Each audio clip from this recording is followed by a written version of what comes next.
All right, everyone. So we're gonna go ahead and get started on week 14 and week 15 for today. Um, so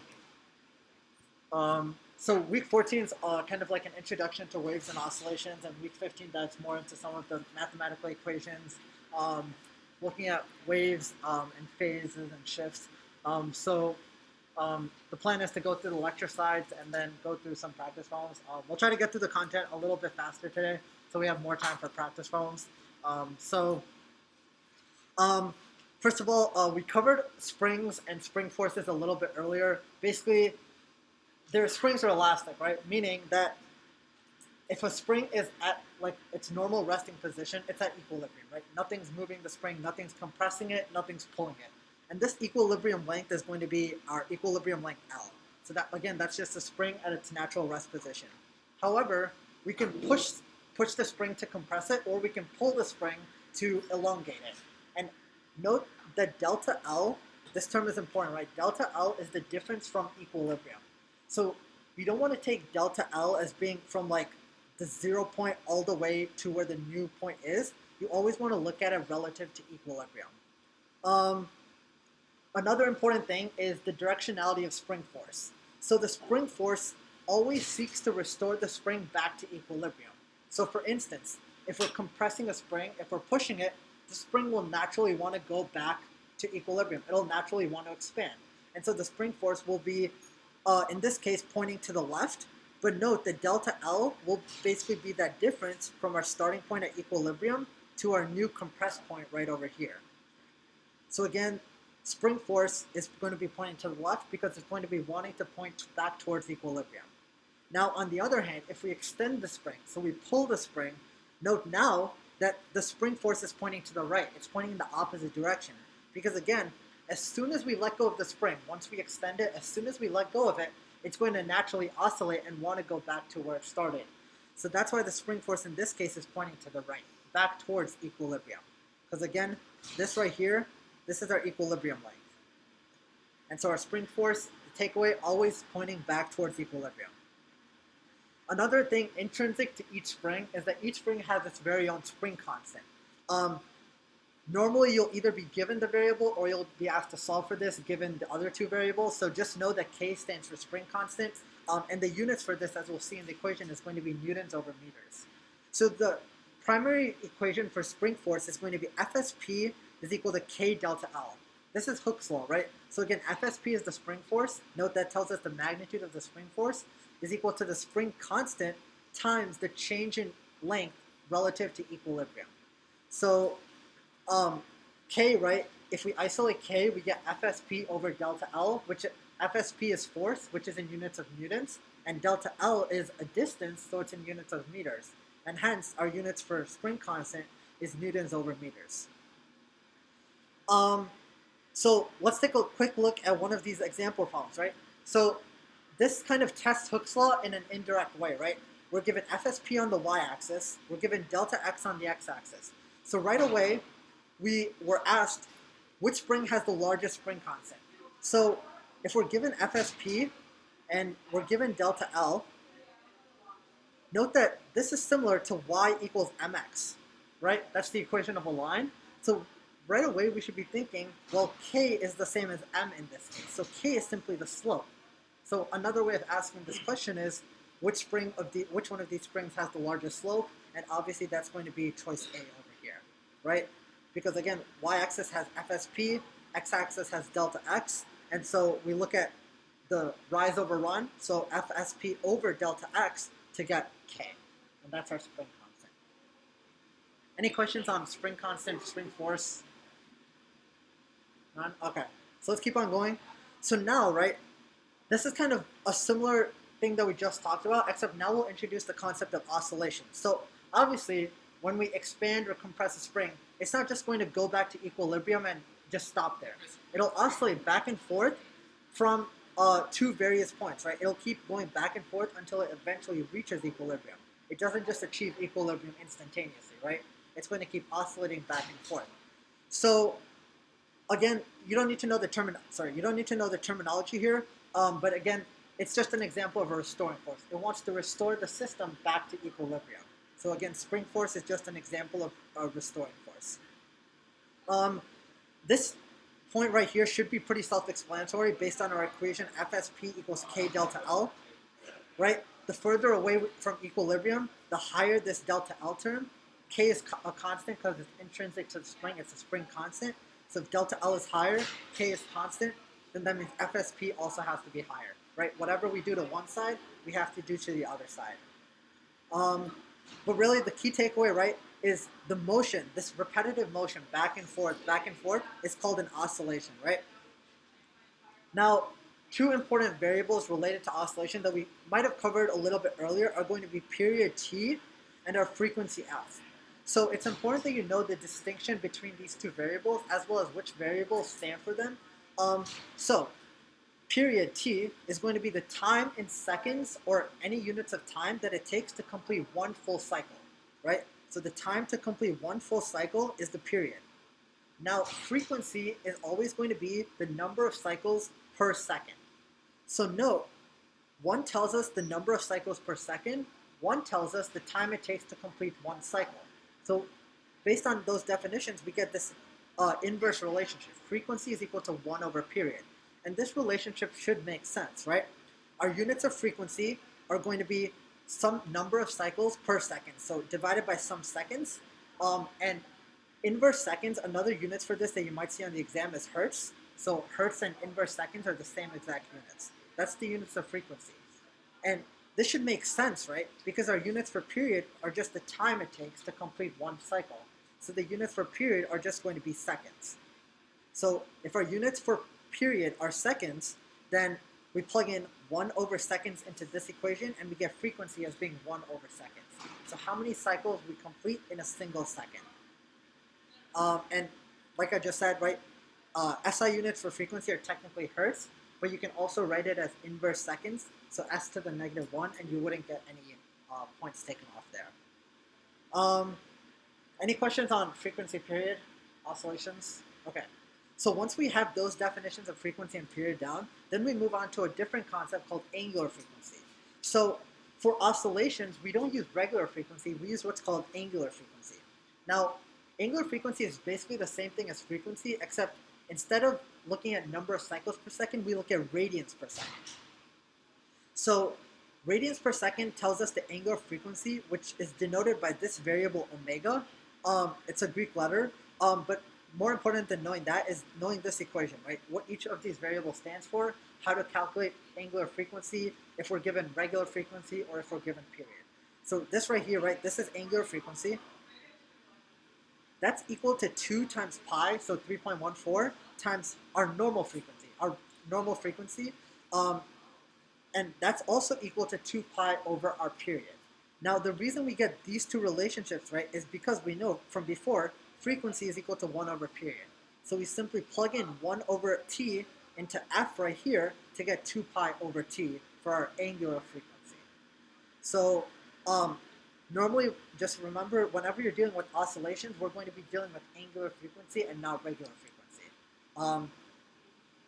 How you distinguish between angular frequency and regular frequency is for frequency, your units will be hertz, whereas for angular frequency, you'll normally see it in radians per second, right?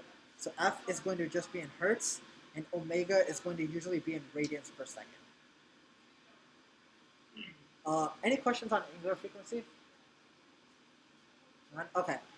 So now let's go through this example, right? So here we have a mass oscillating on a horizontal spring. We're given the period, right? So right away, we know that t is equal to 2 seconds. And without even reading the rest of the question, let's also quickly calculate frequency, which remember is just 1 over period. So that's 1 over 2, which is 0.5 hertz. So right away, we should be thinking, right? Period is 2 seconds. That means it takes 2 seconds for one cycle. Frequency is 0.5 hertz. That means that we complete 0.5 cycles in 1 second. Because remember, hertz is the same as seconds to the negative 1, right? So again, period 2 seconds, that means we complete 1 cycle in 2 seconds. Frequency tells us we complete half a cycle in 1 second. So they tell us two different things, but technically they're also the same thing because they're directly related. So if the mass is pulled to the right, so let's say this is like some equilibrium position. We're pulling this mass to the right. So right away, let's not worry about the question just now. Let's just go over some of the concepts that we've been talking about. We know this distance right here is going to be delta L, right? Our change from our equilibrium length.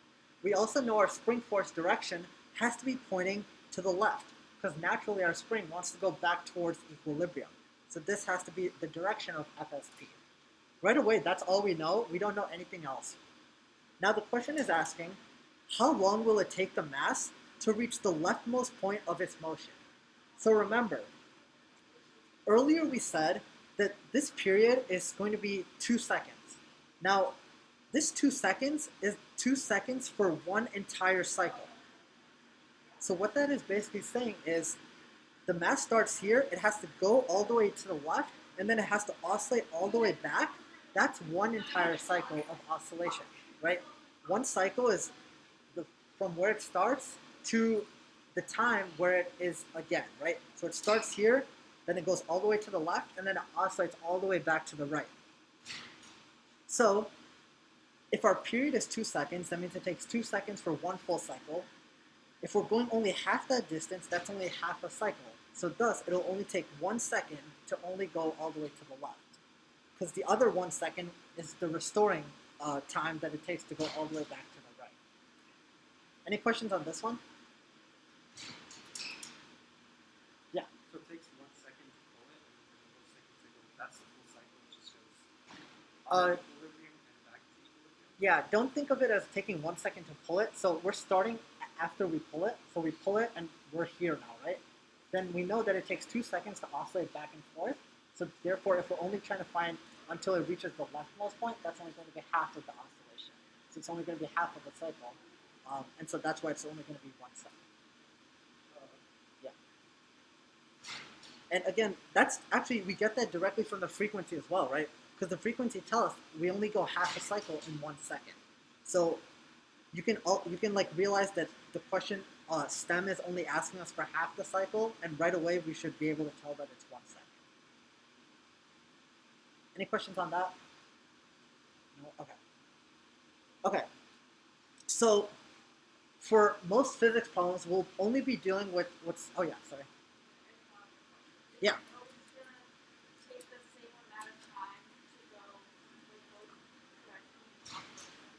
Yeah, so maybe this diagram wasn't the best because we don't know whether it'll go all the way back to where it started or whether it'll stop here. But we do know that it's one complete cycle. So if we're looking at it like it starts here, then it goes all the way back, and then it comes back to where it started. And then, so they'll show you this in like multiple ways, right? So you basically have to look at how much of this is one cycle. So if, let's say it starts here, where does it end up again, right? It goes back here at this point. So this time interval is 2 seconds. But we're only interested in going from here to here.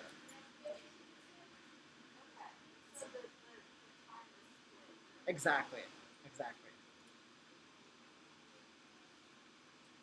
Awesome. So now let's go through sinusoidal motion, right? So the important thing with these is we'll always see it as a cosine function. And how we can tell that is cosine, so we start at 0, right? Cosine of 0 is going to be 1, whereas sine of 0 is going to be 0. So note that this graph starts at some point above 0, because this point right here we can say is 0, 1. So we know that this is a cosine function, right? The reason it's sinusoidal is because this is a typical oscillation, right? It starts here, it goes to its furthest point to the left, then it comes back to where it started.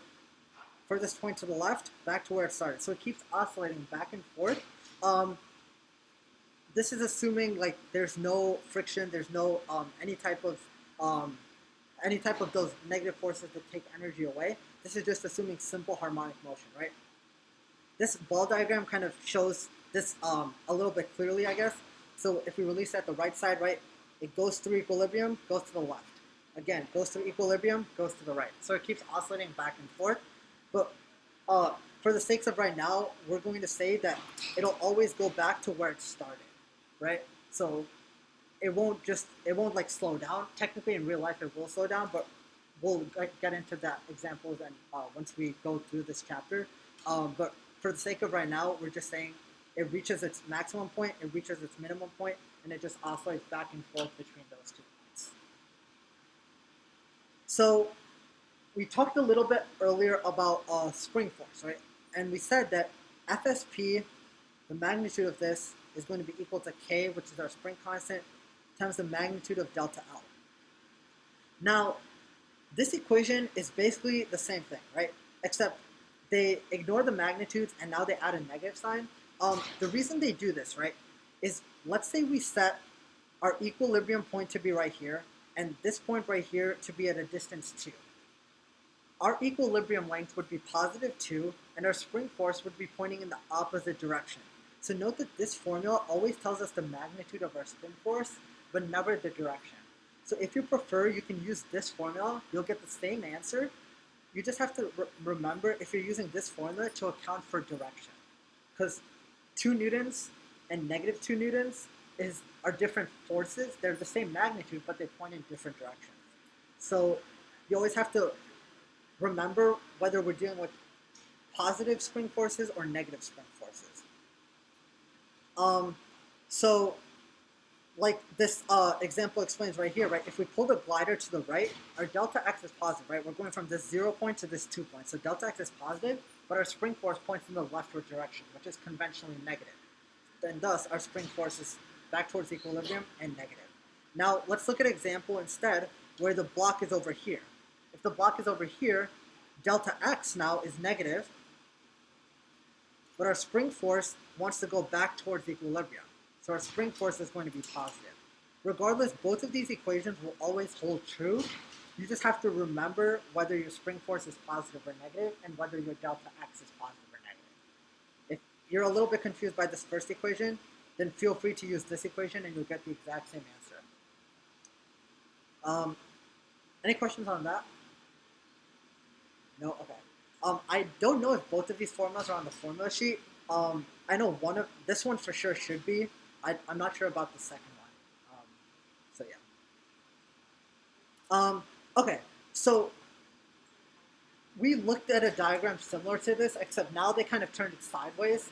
But again, the important thing is that this is a cosine function because at our 0 point, we're not starting at the origin, right? We're starting at some point above or below the origin. That tells us that this is a cosine function. Because if it was sine of 0 is always 0, so we always start at the origin. Now, the important takeaway from this slide really is the concept of amplitude. So students might get confused of thinking amplitude as being the lowest point to the highest point. That's not necessarily true. Amplitude is instead the distance from our equilibrium point to the point of highest displacement or to the point of lowest displacement. It's not the total distance between the highest and lowest, right? So again, amplitude is always the maximum displacement from equilibrium. Right, so make sure you understand that, right? This is our equilibrium. This is our amplitude, or this is our amplitude. It's not this entire distance, right? That's not our amplitude. That's 2 times the amplitude because we're going from end to end or peak to peak, but that wouldn't be our amplitude by itself.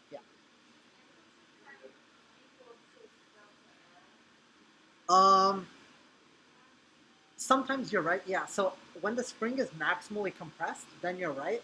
But let's say we only pull our spring to this point, then delta L is going to be smaller than our amplitude. Yeah. Question? Oh. Okay, yeah.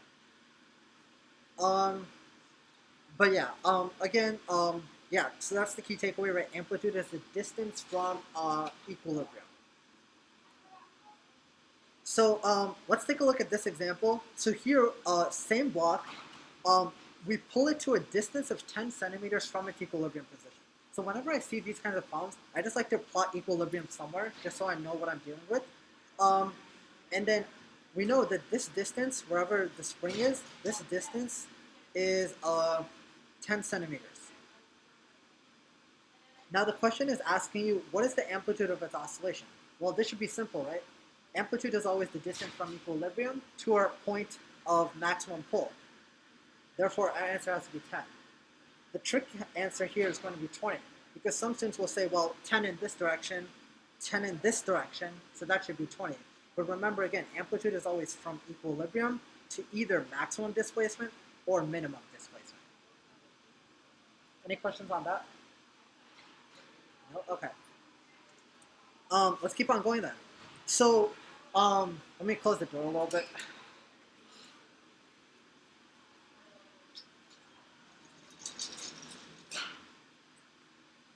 So, um, so thus far we only looked at horizontal springs, like a mass attached to a horizontal spring. Now we'll start looking at vertical springs.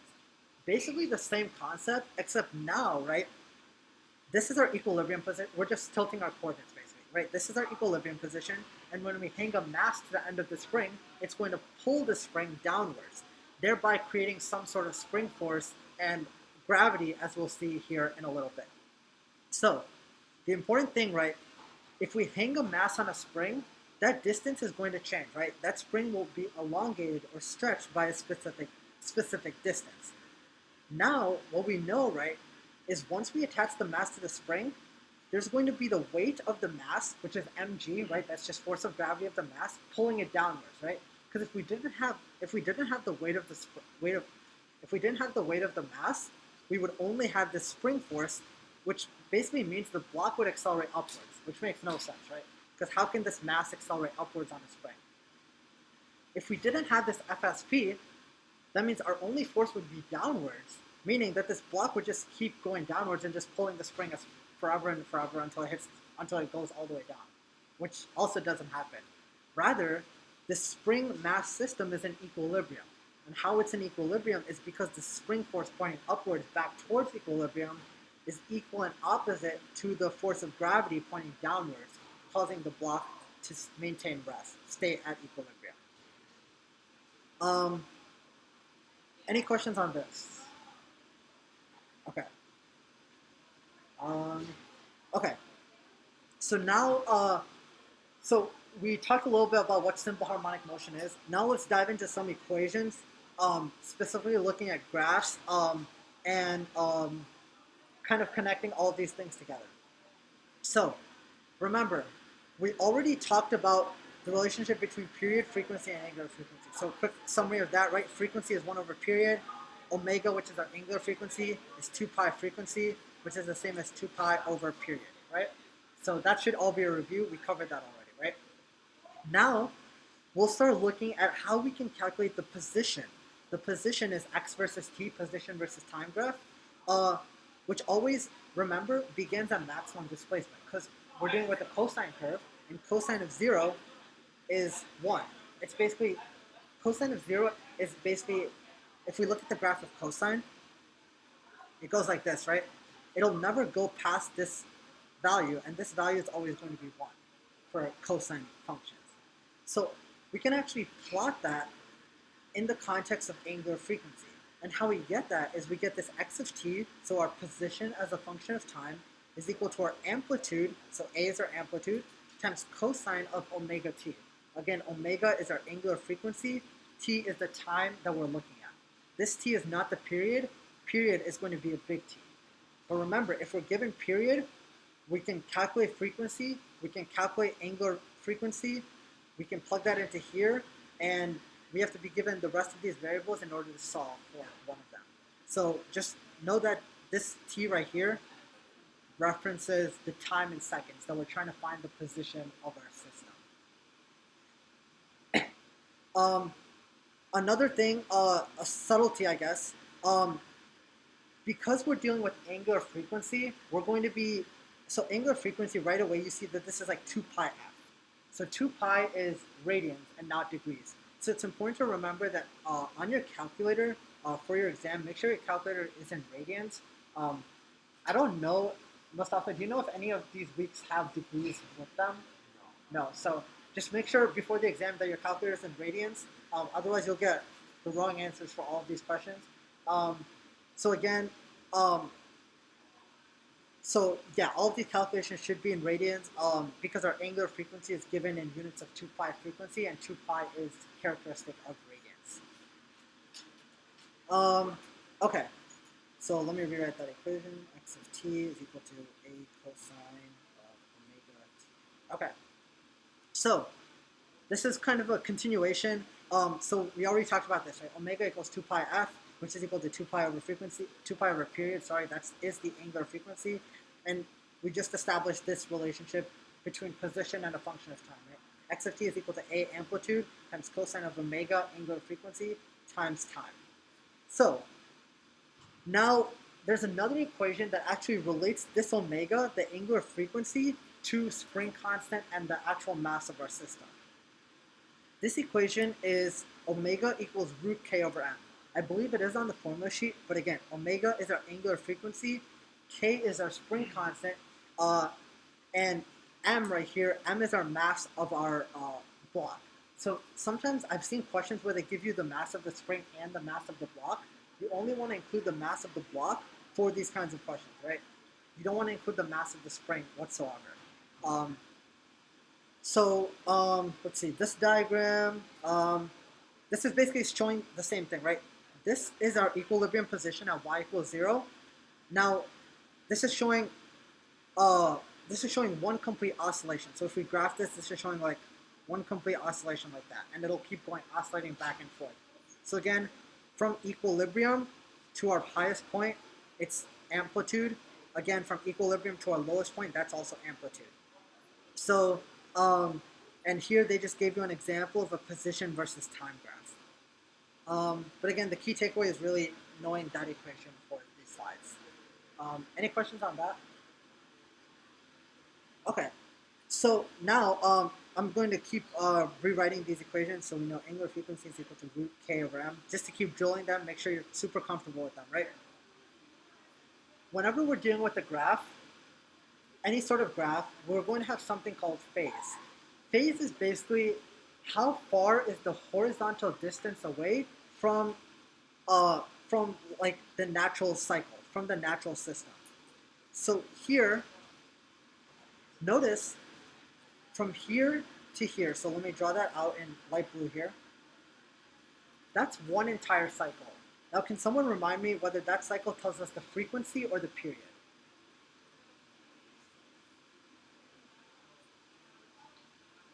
Any ideas? So if it's period, right, period tells us the number of seconds for one complete cycle. So from here to here, that would be the period of our function, right? So the important thing to take away is to understand the 0, pi over 2, pi, 3 pi over 2, 2 pi relations. So whenever we're dealing with the standard cosine function, x of t equals a cosine w, a cosine omega t, we know that it oscillates in cycles of 2 pi. So every 2 pi, if they differ by an integer value of 2 pi, so if they differ by 0, 2 pi, 4 pi, 6 pi, negative 2 pi, and we won't see negative numbers because we always say the phases are always positive numbers. That's always going to be the same function as the original function. Now, if we want to graph that really quickly, I can graph that here. So let's just plot a few quick points. So let's say this is pi over 2, this is pi, 3 pi over 2, 2 pi. And I'm going to draw one more cycle here. So 5 pi over 2, 3 pi, 7 pi over 2, and 4 pi. So let's say we have one function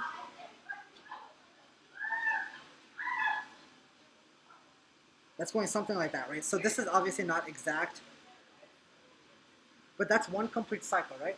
And obviously that same wave is going to oscillate back and forth. So if we were to draw a new cycle, it'll look something like that, right? Now that's one function. Now let's say we had a different function, but instead of starting at 0, it starts at 2 pi, right? So now our new function could be something like this. And note that these two waves are always going to line up. That's what they mean by saying these waves are equivalent, right? They differ by a phase of 2 pi. Basically, we can take the wave in green, move it forwards 2 pi, backwards 2 pi, forwards 4 pi, whatever it may be, and these two waves will always be the same part of the cycle, right? Notice that the peaks line up with the peaks, the bottom parts, the troughs, line up with the troughs, and the 0 points also line up with the 0 points. So that's what they mean by waves being equivalent. Now, as we see in this example, let's say this point right here is 3 pi over 2. Notice here, we start at 0, we reach our minimum point right here, and we reach our maximum point again at 3 pi over 2. So the phase of this wave is technically 3 pi over 2 because that's how many radians it takes to complete one full cycle. So you would be correct in saying that this wave shown here is not equivalent to this wave shown down here, because they have a different period, right? One takes 2 pi seconds to go through one cycle. The other one only takes 3 pi over 2 seconds to go through one cycle. So these two waves are not equivalent. Any questions on that? No? Okay. So let's look at this example, right? So at the time, so here we have a mass oscillating on a spring. So again, let's just start graphing it here. So this is going to be one full cycle right here. And we know that full cycle takes t, right? So t is just an arbitrary value here. So at the time indicated by the arrow, what is the phase of this oscillation? So remember, for one full cycle, how many radians is that? 2 pi. Yep, 2 pi radians, exactly. So no matter what kind of variable we're given, t, 2t, f, whatever it may be, we always scale this to 2 pi, right? Because one cycle is equal to 2 pi radians. Like, that's a hard fact. That's something that you should like take note of, right? So if we know that this right here is going to be 2 pi radians. They're asking us at the time indicated by the arrow. So at this time right here, what is the phase of this oscillation? Now this should be pretty simple if we understand that this is 2 pi. Because if that is 2 pi, then this is also 2 pi, meaning that half of that should be pi.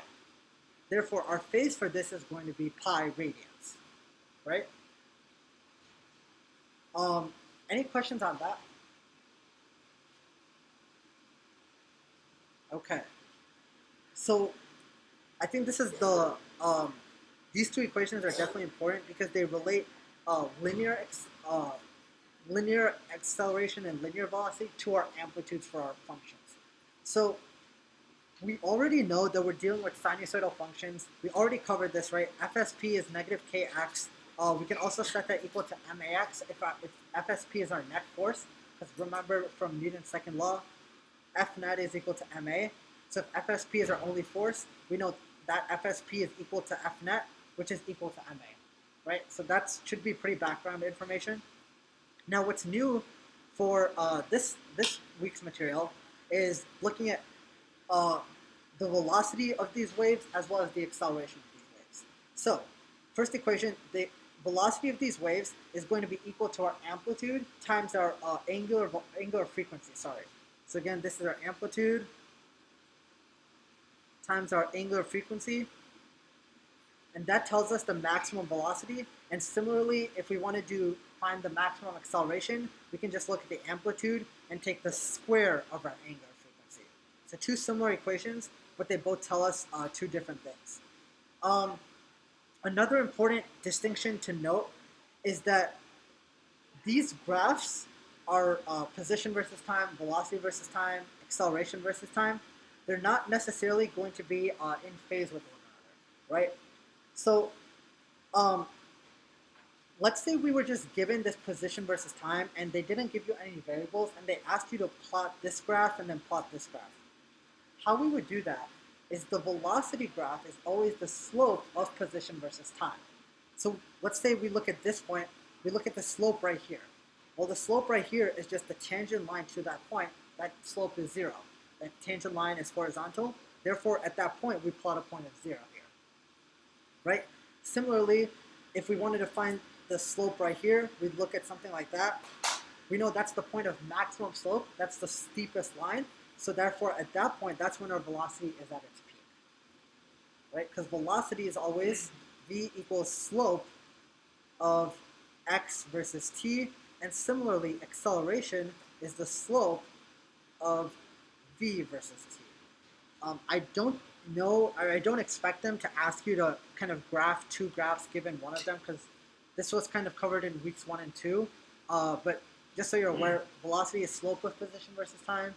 Acceleration is slope of velocity versus time. But again, key takeaways from this is the equations for maximum velocity and maximum acceleration. Any questions on that? Great, okay. So this is definitely important because this sets the foundation for energy, which will almost 100% show up in the context of springs. So our spring is at equilibrium. At equilibrium, remember the potential energy we know from before, it's equal to mgh, right? Where h is kind of the distance it like moves, right? If we're starting at like ground level and we move 40 meters up, that has some potential energy. Note that when the spring is at its maximum displacement, so when we pull it all the way or when we compress it all the way, there's no kinetic energy because the velocity is zero. So the velocity is zero tells you there's kinetic energy is zero. However, that doesn't mean there's no energy in the system because remember, our spring starts at equilibrium and we push or pull it, therefore there's some potential energy in the system. We call this potential energy spring potential energy, right? So potential energy is at its maximum, right? However, when it's at equilibrium, so when it's oscillating, it's back at equilibrium. The potential energy now is zero, and the kinetic energy is maximized. Because remember, by energy transfer, we know that we don't lose or gain any energy. All the potential energy that we started with gets transferred to kinetic energy. So again, we compress the spring all the way, it's all potential energy, no kinetic energy. Velocity is zero. And then as we let it go, the potential energy gets transferred to kinetic energy as it approaches its equilibrium. And as it goes the other way, that kinetic energy gets transferred back to potential energy. So it's all about energy transfer. I can definitely expect that they could ask you like a multiple choice question asking the mechanism of energy transfer as the spring goes from fully compressed to fully elongated. Now, what this also tells us, right? If the velocity is zero, but our kinetic energy is zero, and our potential energy is at a maximum, we need to have some sort of force pointing towards equilibrium position, right? That's going to be what's causing the spring to go back towards equilibrium. So our spring force is going to be pointing towards the right. Remember what force is equal to, right? Let's just go over a regular force equation. So F equals ma. So if we have a force and we have some mass, that means there has to be an acceleration. When we fully compress the spring, that's when the spring force is at its maximum. So at this point, FSP is at its maximum. If FSP is at its maximum, that also tells us acceleration is at its maximum, right? At the equilibrium position, there's no spring force, right? Because if there was a spring force, that means it would shift away from equilibrium, which doesn't make any sense, right? So here, spring force is zero. If spring force is zero, that means there's no acceleration. So acceleration is also zero. So understanding this, actually this whole slide basically is definitely of utmost importance, because this kind of sets the basis for all the energy questions you could be asked when dealing with springs. Any questions on this? Okay. So let's go through an example problem here.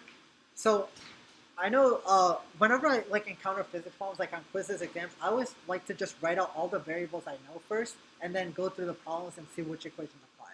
So we have a vertical spring. So right away, this is our ceiling. We have the spring. That spring constant, we know that is K. It is 200 newtons over meters. We also know the mass of the block. So we know now we're dealing with a block. So now instead of a regular spring, we have an elongated spring with the mass of a block. That mass of the block is going to be equal to 2 kilograms, initially hanging motionless from the spring. So this is where it gets a little bit tricky, right? This now is our new spring equilibrium position, right? It's the equilibrium position when the block is attached to the spring. We're saying that we're going from this conformation to a different conformation where now it's pulled down by 5 centimeters. So now it's pulled down by 5 centimeters, but it's the same block. So if we treat this as our equilibrium position, so equilibrium, this distance is now our 5 centimeters, right? Does everyone see that, right? Because where students tend to get tripped up here is they treat this as their original equilibrium position, and then they think 5 is, they go directly from here to here. But you can't necessarily do that because this is our new equilibrium position, for one thing. For another thing, we don't know the distance between this and this. So we can't use this as our original equilibrium position, even if we wanted to. So this right here is our new equilibrium position. We stretched that equilibrium position by 5 centimeters to cause the spring to now be elongated. So right away, we know that we are going to have, so several things are going to happen here, right? When we're holding this block at 5 centimeters down, if we draw a free body diagram, we have FG pointing down, FSP pointing up, right? And then it's released.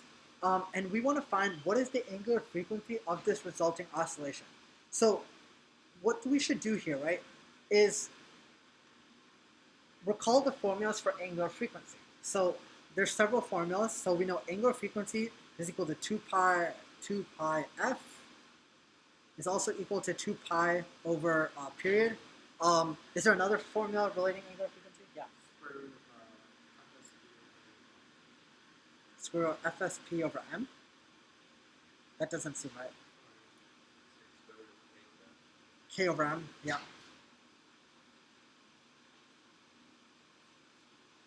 And then, is there another formula relating angular frequency? The only thing that I think is missing from these slides Yeah. for some reason is maximum acceleration, maximum velocity. So your maximum acceleration is amplitude times omega squared. In this case, you're applying maximum acceleration because you're pulling that block. So normally when you think about amplitude, right, that's your maximum distance that you can press or you stretch the spring with. So in this case, you're applying that amplitude manually by stretching it at 5 centimeters.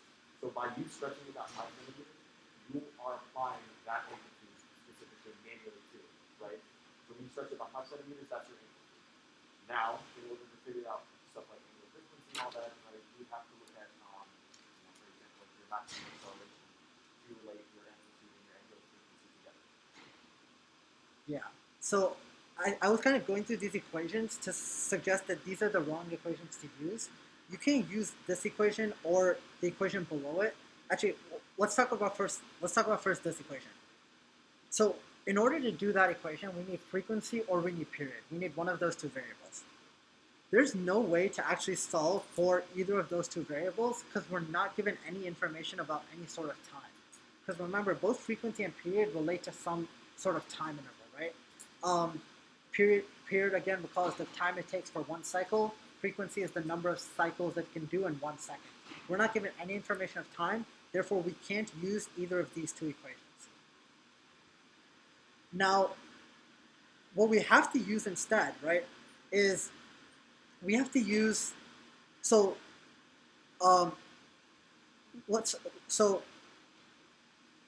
we know the block is fully stretched out, and this equilibrium length, this delta L, is going to be 5 centimeters.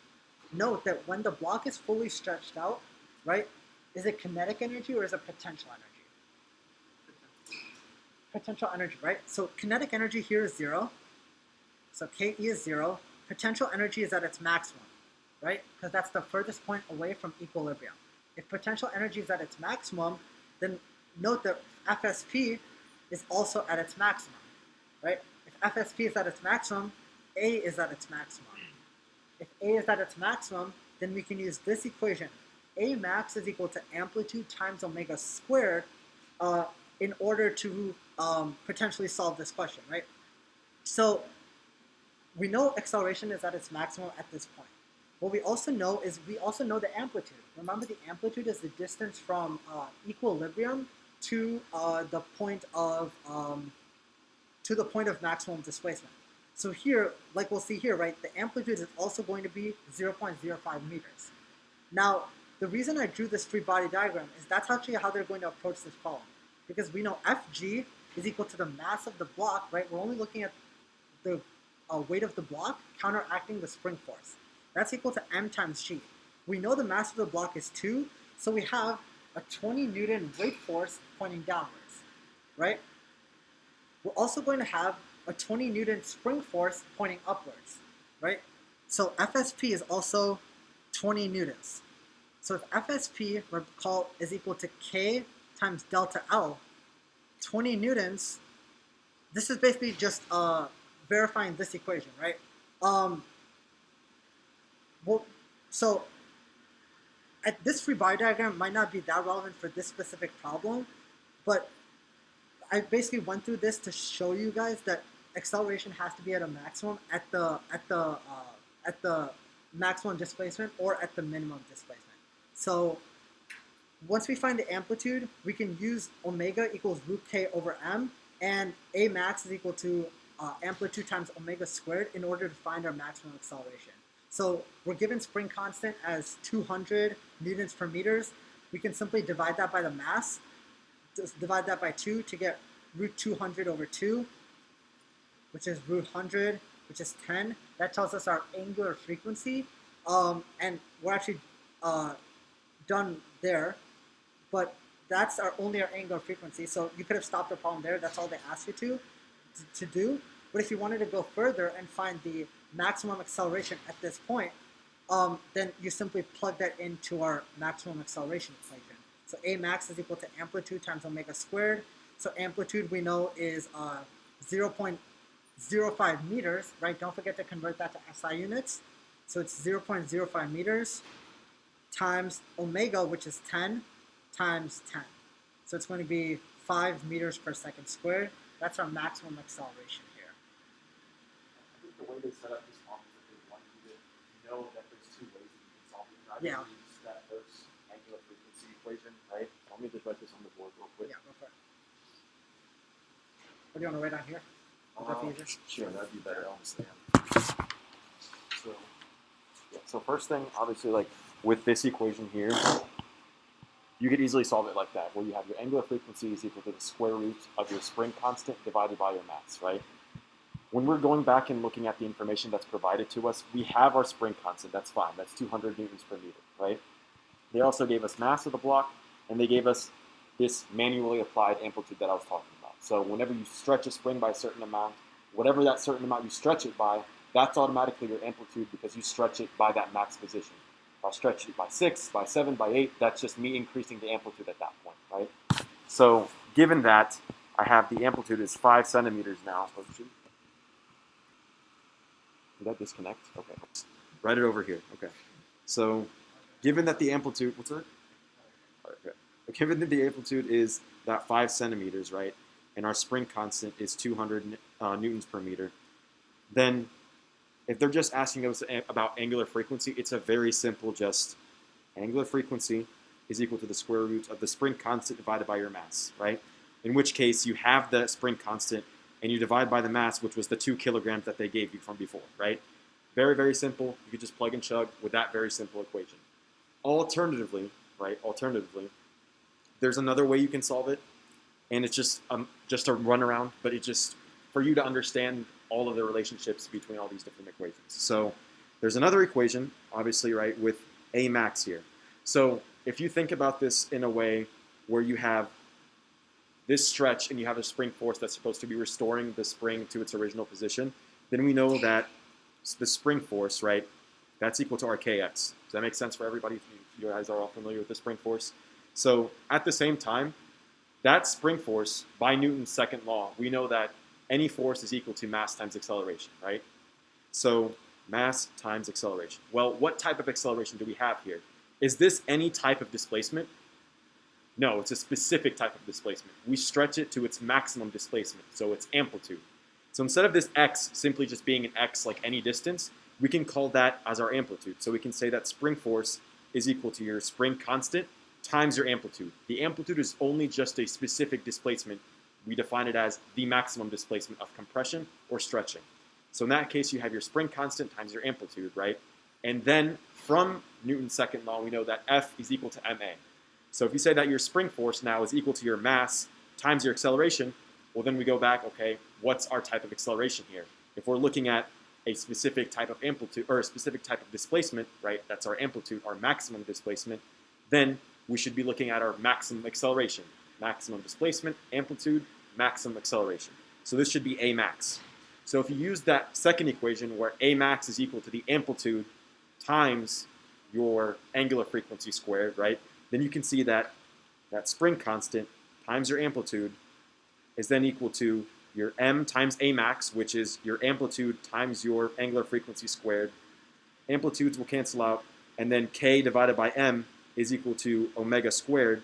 And if you just take the square root of both sides, I'll write it in a in a very blank piece of paper here. My bad. So let me write it again. So spring force is equal to the spring constant times amplitude. We're good there? Okay.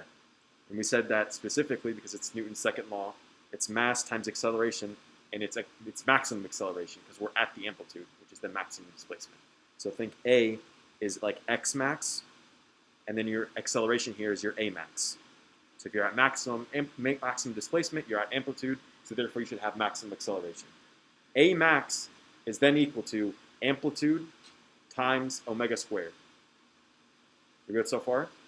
So if I were to rewrite this again, I should have the spring force equal to my spring constant times my amplitude, and that's equal to mass times amplitude times omega squared, where this is my A max. Good so far? In which case, if they're once again asking you just to solve for angular frequency, then you're setting Ka is equal to Ma omega squared. If we're solving for angular frequency, the omega here, if you divide over the amplitude, they should cancel out. Good. And then in that case, you would just have K is equal to M omega squared, because your amplitude's canceled out on both sides, right? If I divide over the M, I get K over M is equal to omega squared.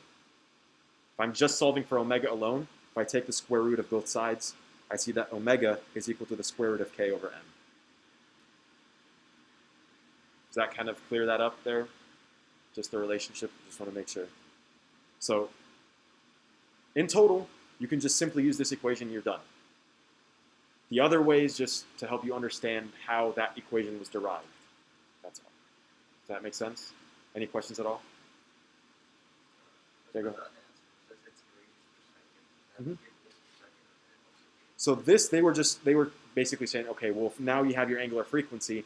If I wanted to figure out my maximum acceleration, then I can go back to the A max is equal to amplitude times angular frequency squared. So then I can just take my amplitude, right? That was the 0.05 meters, multiplied by the 10 radians per second, square that, and now give you 5 meters per second squared for your maximum acceleration. But they're only asking you for angular frequency, right? So all you have to do for that answer is just that 10 radians per second, which is your square root of your spring constant divided by your mass. Right? It has to be in units. Yeah, it has to be in units of radians per second for angular frequency. For Right. regular frequency, it's just hertz. Yeah. But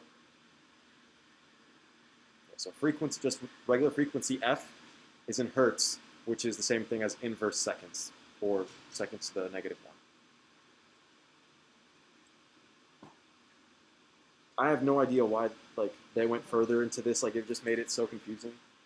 But yeah, like I said, you get this equation from Newton's second law and the spring force. Does that make sense? How we rearrange the variables, right? Okay. Take it away.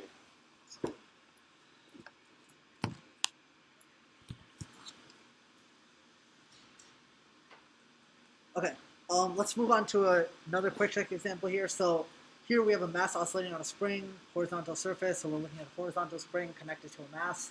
We're given a velocity and a spring force, right? So let's just draw it out, right? So this is our floor, our surface. This is where our spring is connected to, and it's connected to a mass, right? So let's call this our equilibrium point. Therefore, this distance here would be positive A. This distance here would be negative A. So at the time t indicated by the arrow, note that it's at negative A, so it's going to be furthest to the left, so it's going to be fully compressed. So if it's fully compressed, right, our block spring system will look like this, right, fully compressed. And if this is equilibrium position, our spring force is going to be pointing back towards to the right. And again, conventionally, right is positive, left is negative. So right away, we know our spring force has to be positive. So we eliminate B, we eliminate C, and we eliminate E. So now we're just asking ourselves whether Vx is positive or whether Vx is 0. Well, what do we know about the block when it's fully compressed? What do we know about its kinetic or potential energy? There's no kinetic energy because, yeah, exactly. Because recall, when it's fully compressed, it's all potential energy, right? There's no kinetic energy. If there's no kinetic energy, remember the formula for kinetic energy is 1/2 mv squared. If kinetic energy is 0, V is 0, right? So therefore, Vx has to be 0 here. Note that at this point, Vx is also 0, but what's different from this point and this point? So point A here, point B here. Sorry? Oh, okay. Yeah, exactly. Here at point A, spring force is going to be pointing back to the left. So here at point A, FSP is actually going to be negative. Because at point A, that's when we're at our maximum amplitude, meaning that we're fully stretching the spring. Naturally, the spring wants to go back towards equilibrium. It's going to be pointing back to the left. FSP is going to be negative here.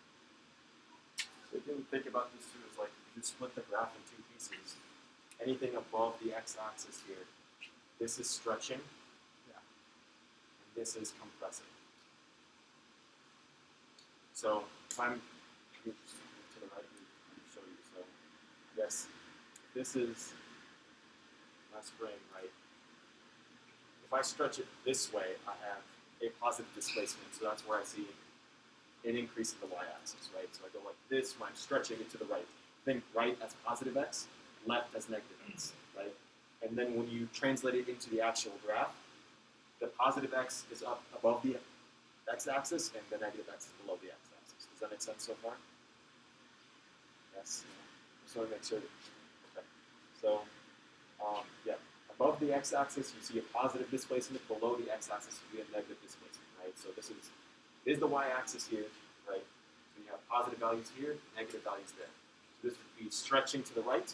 This would be compressing to the left, right? So if I compress it this way, I should see negative displacement. So that would give me my negative amplitude here down here, right? So when we're looking at that, right, and we're looking at our spring force equation, remember once again that spring force is a restoring force, right? So if we say that's equal, because the original equation is negative kx, it's not just a positive kx, it's a negative kx. So if I were stretching, and I'm pulling it to the right, I'm implying a positive x, right? What would my spring force be if my x is positive? Negative, right? I'm sorry, I can't hear you. Yeah, negative, right? Negative spring force. So it'd be restoring it to the left. So if I'm stretching it to the right, it's going to want to spring back to the left, right? So restores to the left. If I compress it to the left, it's going to want to spring back to the right to restore it, right? Because that's what springs do. If you push it in, it's going to want to spring back, right? If I stretch it out, it's going to spring in. So with the spring force here, if I'm applying a compression, so this is below the x-axis, right? The negative y region here. If I apply a compression to where my amplitude is negative, so I'm applying to the left, so below the x-axis here, then what I see here is that my x is negative, right? My x is negative, and then my spring force would have to be positive. Yeah. Right? If I'm up here where I'm stretching it, a positive x distance, so up here, my x is positive, then my spring force would be what? If my x is positive, my spring force would just be negative, right? So back to the left. So that's why you see spring force is negative here, and spring force would be positive there. So it just depends on the direction of your displacement, whether you're stretching or you're compressing. If I'm stretching, it's a positive x. If I'm compressing, it's a negative x. Stretching, positive x. Compressing, negative x.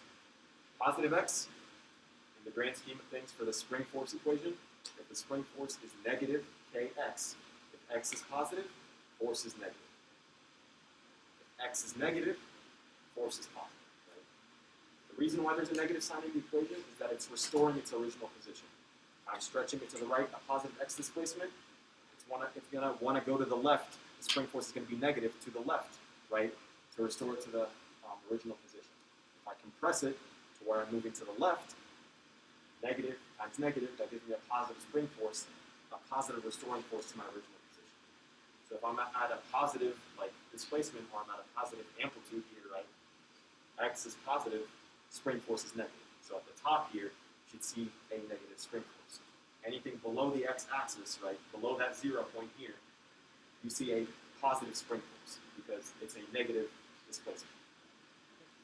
Make sense? Cool. And then for velocity, did you explain that already? Yeah. Yeah. Really, the shorthand for velocity, because they can ask you like whether the velocity at this point right here is positive or negative. So, and right away you see we're dealing with a position versus time graph. So remember again, velocity is going to be the slope of our position versus time. Here, our graph is going down, so our velocity is going to be negative. Note that at the point time in question, we're looking at this point right here, the graph is neither going up nor it's going down. Therefore, since it's a flat line, the velocity is 0. So if you didn't remember this whole thing, which you should definitely remember that, because that's probably the biggest takeaway regarding energy, you could just use the fact that velocity is always tangent to position versus time.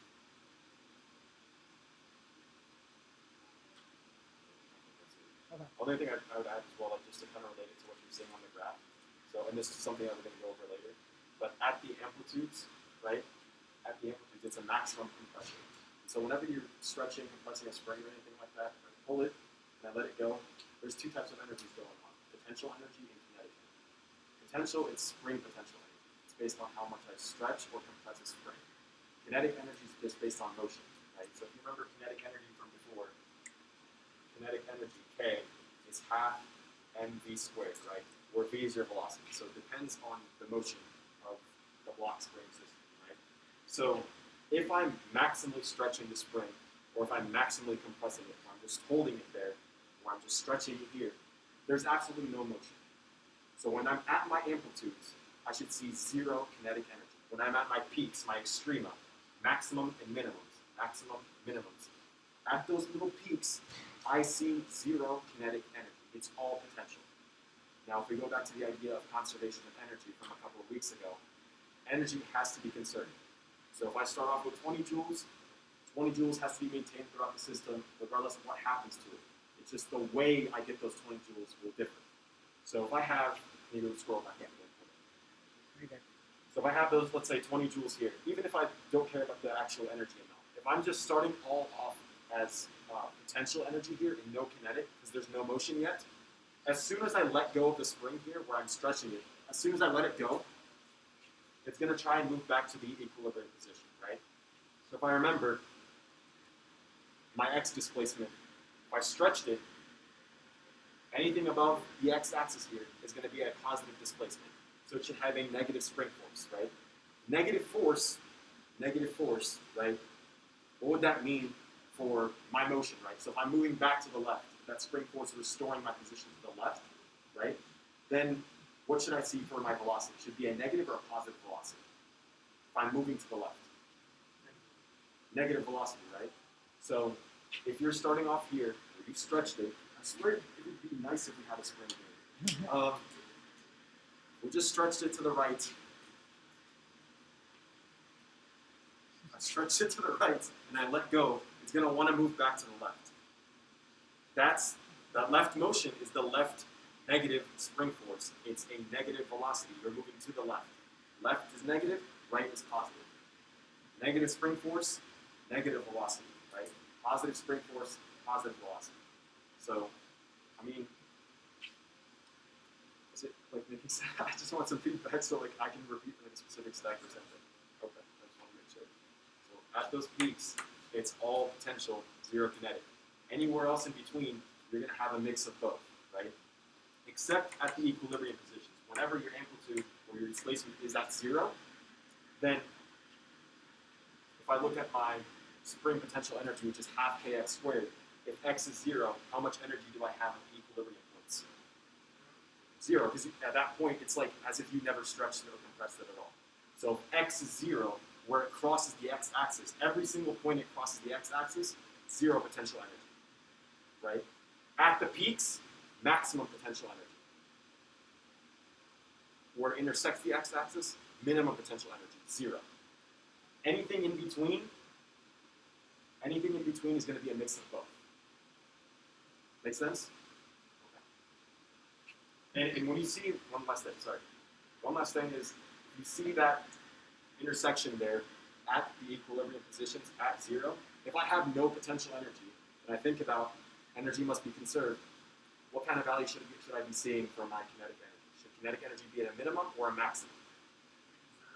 Yeah, if energy is conserved and potential energy is 0 at every single equilibrium point where it intersects the x-axis, if potential energy is 0, what should I see for my kinetic energy? Maximal kinetic energy, right? So at that 0 point, if I stretch it, right, and I let it go, once it kind of hits that 0 point, that's where it's moving the fastest. 0 point is where it is moving the fastest, right? So hopefully that kind of helps you relate the graphs together.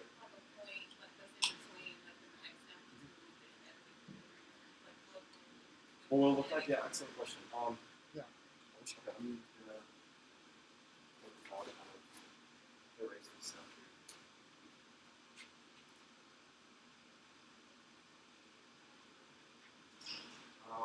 Okay.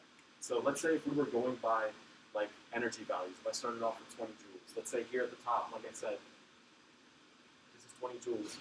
Peaks are maximum potential energy, spring potential energy, right? And then at equilibrium, it's maximum kinetic energy, right? So at the peaks, maximum potential because you're at your amplitudes. At equilibrium, at the 0 point, it's maximum kinetic energy. So at the peak, 0 kinetic. At equilibrium, 100% kinetic. Right? Now, if you're going at any of these points in between, if I started off with 20 joules of solely potential, right? If I pick a point like right here, once again, energy must be conserved. It'll be a mix of both, right? So you're somewhere in between. So let's say, we could say maybe it's like 15 joules of potential and 5 joules of kinetic, right? So as you go back right to that original equilibrium position back at 0, you should see a decrease in potential energy up until the equilibrium point, and you see an increase in kinetic energy up until the equilibrium point where you see that kinetic energy become the maximum, right? And so I wish I had like a interactive kind of diagram or something to show you guys. Maybe I'll try to pull it up like, when we're doing the practice problems. But basically, if you were to kind of visualize this in real life, you have it stretch, it moves really, really fast up until it hits that equilibrium point where it's moving its fastest. And then when it starts to compress now, at that negative amplitude, when it's starting to compress, you'll see it kind of slow down a little bit up until it hits that compression point. So it'll go like, and then come back. See? So it's like, you're moving really fast up until you get the equilibrium point, then you start to decrease in speed, then you compress, and then you smack back, right? So that's the idea of oscillation where it goes.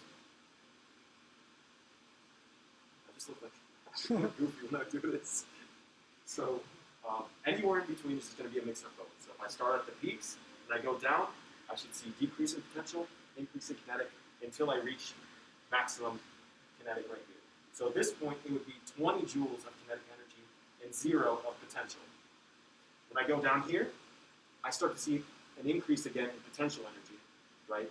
So maybe if I choose this point, it'll be 15 joules of potential and 5 of kinetic, for example, right? So I see a decrease in kinetic when I'm compressing and an increase in potential again. Does that make sense? Because remember, at the peaks, you have to have maximum potential energy. So if I started off here at equilibrium, and I'm compressing, I'm increasing. The more I compress it, the more I apply an x distance, the more I increase the potential energy. Does that make sense? So you just have to relate, once again, these equations. Half kx squared and half mv squared for your potential energy and your spring, or your kinetic energy, right? So the more I compress it, the more I increase potential energy.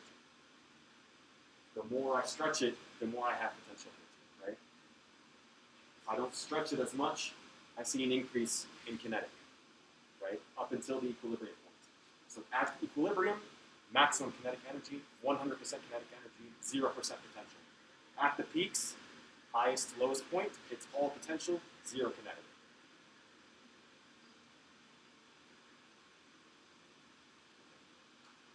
It just needs a little bit of practice, just kind of, and even if you don't want to like really understand it, if you just understand, just kind of like to memorize, peaks is maximum potential energy, equilibrium is maximum kinetic, then you're solving. That helps you solve a lot of problems. But hopefully that kind of helps you guys understand it a little bit more. But yeah, go ahead and continue. Sorry. Yeah, no worries, no worries. So I think that might be. It's just the review slide. So like, I won't go through this that much in depth, right? Angular frequency, 2 pi frequency is also equal to 2 pi over period. We went over all these equations as well. Angular frequency is equal to root k over m spring constant divided by the mass of the block. This is how we relate the angular frequency to the position versus time graphs. And this is the equations that we just went over Vmax and Amax. Again, note which points in the graph you can use these equations at, because they won't explicitly tell you to use Vmax or use Amax.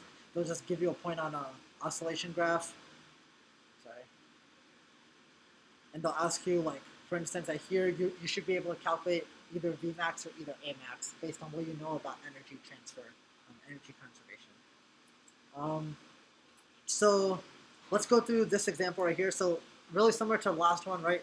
Here we're looking at velocity and spring of a position versus time graph. This time we're at equilibrium. So like we just went over, right?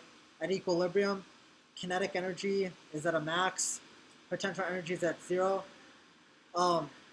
Remember, if kinetic energy is at a max, that means V is at a max.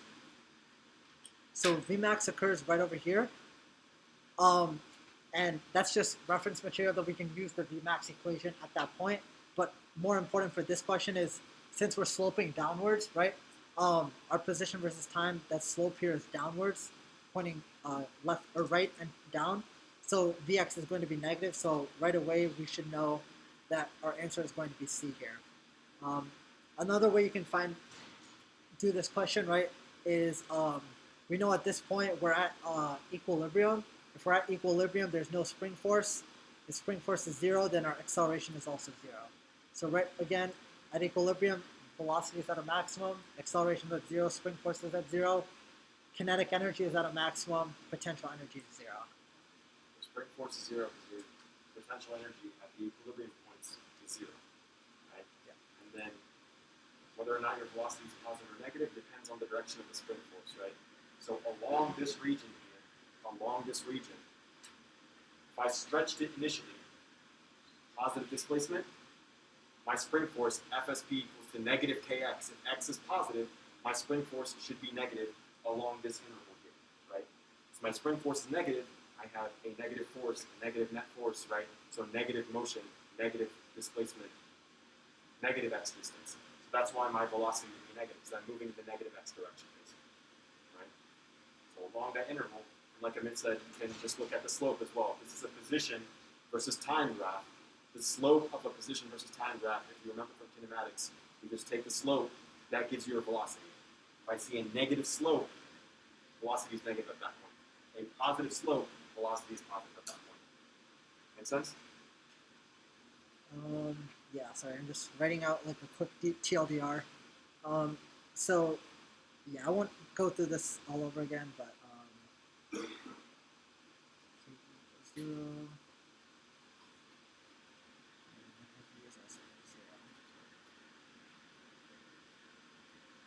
So no, big A always refers to amplitude, little a usually refers to acceleration. So some of these equations have both of those involved in them, so just understand that distinction. And again, FSP is at a max as well. So as long as you understand like this, I think that should cover pretty much most of it. Yeah. Any questions on anything so far? Okay. And this goes all the way back to week 10 material. This is just, like we said, energy conservation. Energy is always conserved, right? We might start with kinetic, and that all gets transferred to potential, that all gets transferred to kinetic, and so on, right?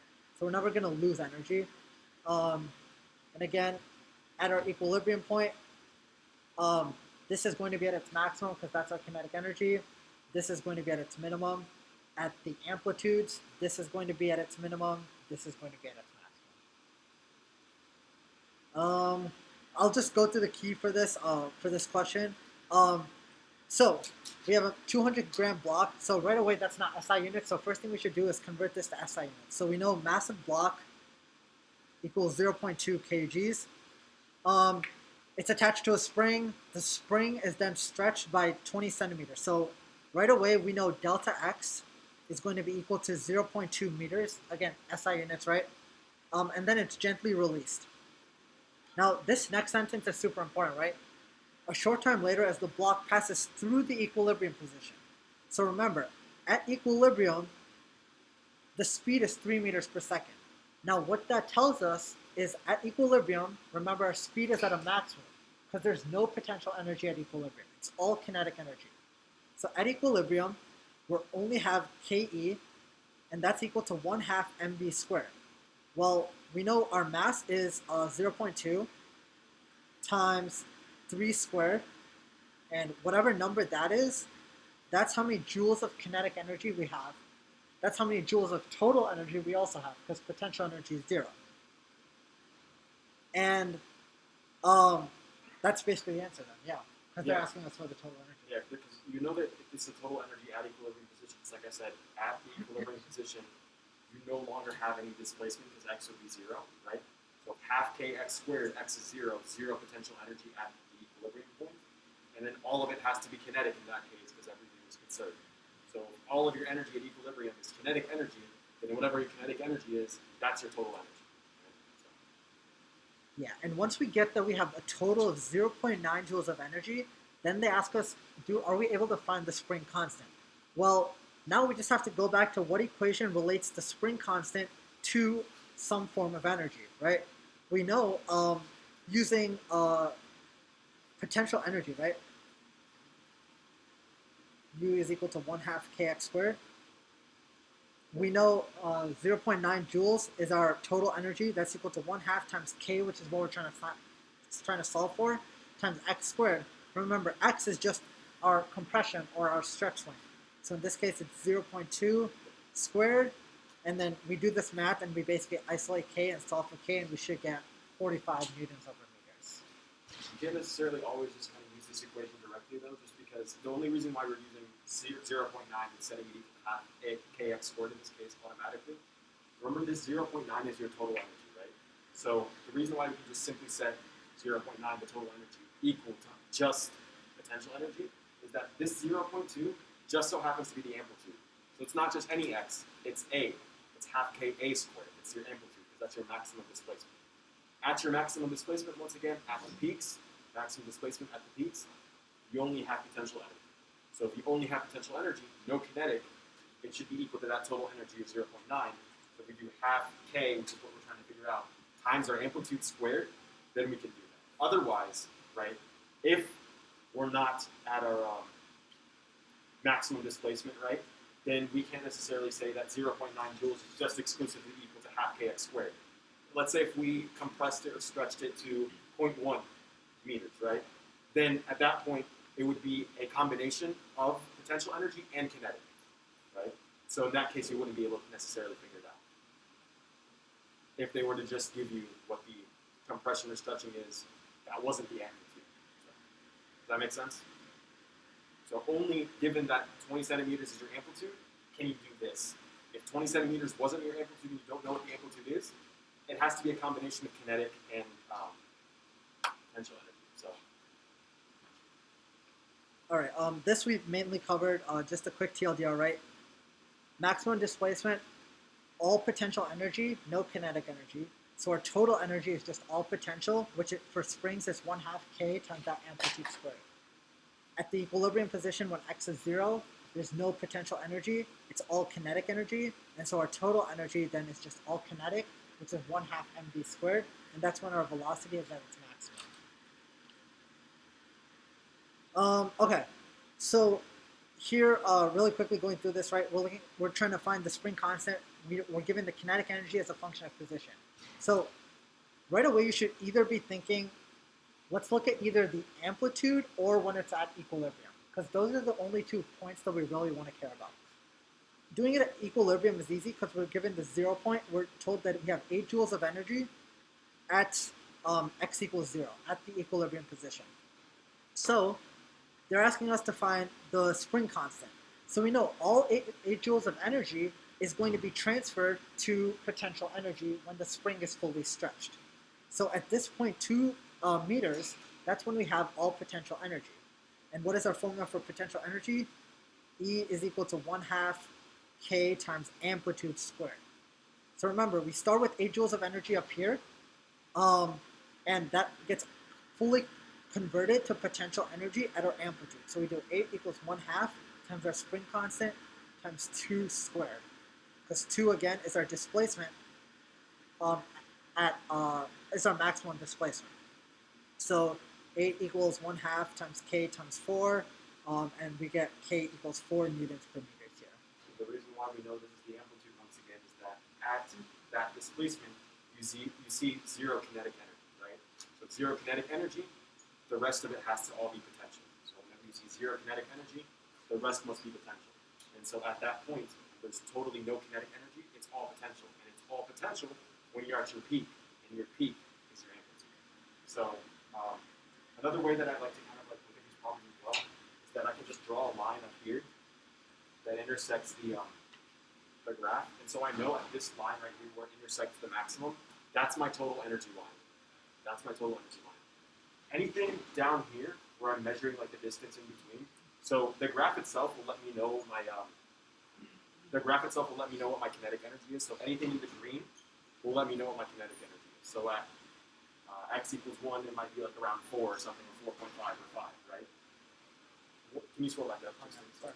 Oh yeah, my bad. When I measure from this line that I drew here, when I go down like this to the green line, that vertical distance from that top line to the actual graph gives me my potential energy. So if I were to measure at this point here, right, that's 6 joules of kinetic. If I go from here to here, right, to the top, where the top is 8, then I have 2 joules of potential.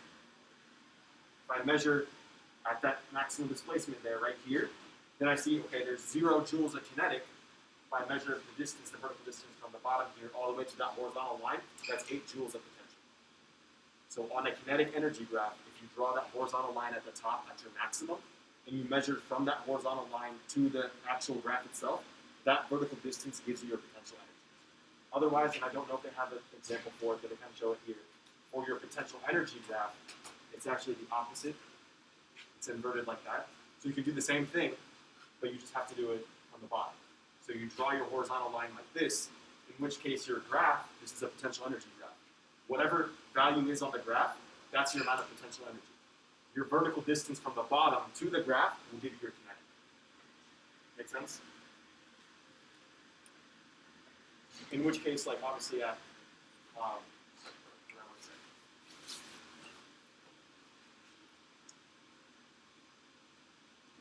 yeah, so maximum distance over here, that would give you your maximum potential. And then the minimum distance, which is 0 at equilibrium position, you could have 0 potential energy, and that would all be kinetic. All right. Let's see. All right. So this problem, they give you the solution, so I won't go through that one, and I won't go through the group problems because those solutions are plus as well. Let's quickly go through this example here. So amplitude of its oscillation is 10 centimeters. We're trying to identify how the block's kinetic energy when it is 5 centimeters away from equilibrium compared to its maximum kinetic energy. So first of all, right, when it's 5 centimeters away from equilibrium, that means this has some kinetic energy plus some potential energy. So right away, we know it's not D, because the kinetic energy is not equal to the maximum kinetic energy. What we also know is kinetic energy is equal to 1/2 mv squared. So let's just, I like to use hypothetical numbers here, right? So when our amplitude is 10 centimeters, right? When we're looking at our amplitude, potential energy here is 0, and let's just pick a spring constant of 1. So let's just say k is 1 for number's sake, right? To work with easy numbers. sorry, when our amplitude is 10, potential energy is not 0. I messed that up. So kinetic energy is 0 when when we're at our amplitude. Potential energy is that 1/2 kx squared. So we'll do 1/2 times 1, which is our spring constant, times x, which will convert to meters. So times 0.1 times 0.1, and that gets us 0.005, I believe. Right? Okay, no worries. Actually, it might be better. Let's just say the spring constant is newtons over centimeters. I think this will make the numbers a little bit easier to work with. So if our spring constant is newtons over centimeters, then we can just plug in x as 10 centimeters and do it that way. So now we're doing 1/2 times 10 times 10. That gets us 50 joules of potential energy at the maximum, 0 joules of kinetic. Now we're asked to find the block's kinetic energy when it's only 5 centimeters away. So when it's 5 centimeters away, it's going to have some potential and some kinetic. So first let's find the potential. Because the total energy has to be 50 joules, right? It gets converted between kinetic and potential and vice versa. But the total doesn't change, right? So E total has to be 50 joules. So when it's 5 centimeters away from equilibrium, so potential energy, again, is 1/2 kx squared, which is equal to 1/2 times, in this case it would be 1 times 5, which is 12.5, right? So we know potential energy is 12.5 joules. Total energy has to be 50 joules. That leaves kinetic energy to be 37.5 joules. So remember, kinetic energy max is the same as potential energy max, right? The maximum energy doesn't change. So the kinetic energy max has to be 50 joules. So we're comparing this 37.5 joules to this 50 joules. And right away, we see that that has to correspond with integral C here. You could also do this like using variables, like just leaving it in variable form. In my opinion, that's a little bit harder, but definitely do what works best for you. And then I think, yeah, we'll wrap it up because we went a little bit extra. And I'll leave Mustafa to do chapter 15. But if you want to go through this, feel free to do it. The solutions are right there, and then the group problem solutions are also posted. So, yeah.